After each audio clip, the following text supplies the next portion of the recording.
Hey, welcome back to RamZland. Today we're going to talk a little bit about centripetal force and the apparent centrifugal force experienced by an object. Check it out. All you need to illustrate centripetal and centrifugal force is a straw, a couple clear cups, some ping pong balls, and some tape. Start out by taking a few pieces of tape and connecting your cups together. Finally, you want your design to look something like this. You've got the straw and the cups.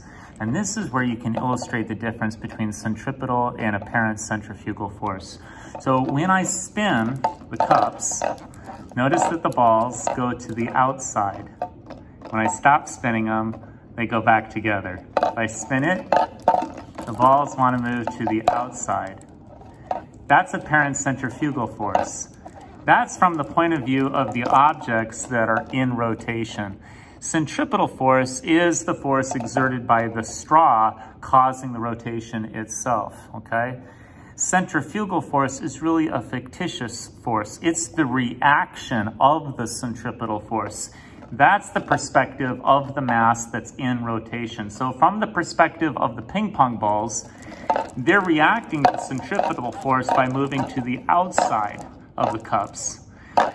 So in reality, centrifugal force is just inertia because every object wants to travel in a straight line. But instead of saying it's the lack of centripetal force, we use the fictitious idea of centrifugal force, which is really not a force. It's just an object's inertia. It also illustrates Newton's third law of motion that says every action has an opposite and equal reaction. So centrifugal apparent force is really an object's reaction to the centripetal force. So centripetal is center-seeking. An example would be Earth's gravity is the centripetal force that causes the moon to go around our Earth in an orbit.